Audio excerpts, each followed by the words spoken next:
helmets for cyclists, licenses for hairstylists, usage limits for gas stoves. Government loves to regulate, but President Trump has promised that that's going to change. There's regulation cuts, all these regulations that are so horrible. In his first term, he claimed he would get rid of 5 regulations for every new one. He didn't, but at least he says things like that. And that's good.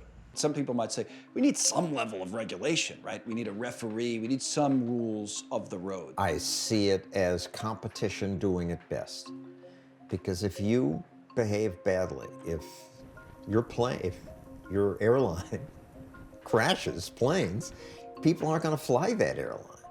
And people think meat is safe because of meat inspection. Government has to keep us safe.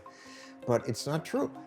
80% of what makes meat safe is because companies go beyond government regulation, because McDonald's knows if the publicity they get, if somebody gets sick, is going to kill their business. That form of derided self-regulation works much better than having government bureaucrats. How can it be that with so many steer in America that we sometimes can't buy meat? The reason is stupid government rules. Now, Stossel has said government is needed to protect the environment, at least from pollution. But what about climate change? Because you could make the case for mandates in certain businesses. Solar was a big one. Electric car mandates are a big one now. To say, yes, the climate change is man-made and we can stop it, and the only way is things like you talked about. If it were true, that would be true. But climate change is real. It's not clear that it's a crisis. We can adjust to it. Holland, years before they had modern equipment, built dikes, and you've got 100 million people around the world living below sea level. We can adjust to rising seas. And to say you must create this kind of battery and this kind of car goes bad. So electric car mandates make no sense. Make no sense, especially when India and China are building coal plants. This is not just a matter of principle. Stossel says overregulation has very practical and counterproductive consequences.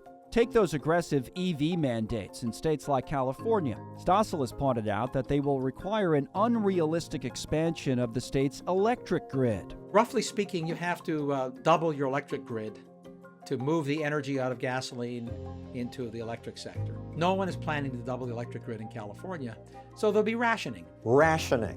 When there isn't enough electricity, cities will simply turn some of the power off. And perhaps worst of all are the invisible costs of overregulation, the innovation that gets stifled, the progress that's impeded. It's easier to notice how absurd regulators could be if you look at old regulations. When the Walkman came out, one town in New Jersey banned wearing them in public. You couldn't wear headphones because it was maybe a danger to yourself.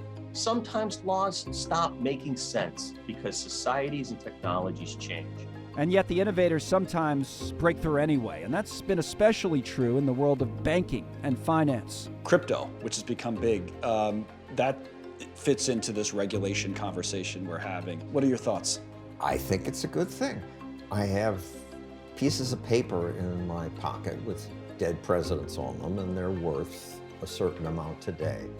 But when people my age keep living longer and the government wants to pay our Social Security and prints so much more money, that's going to be valueless. It's good for people to have an alternative. Crypto is a smart alternative. You see it as a true alternative currency. Well, as long as the price fluctuates so much, it's not a great currency. A massive market crash. We're talking as much as $800 billion in the past month. But it's an alternative, and it's good to have alternatives to government.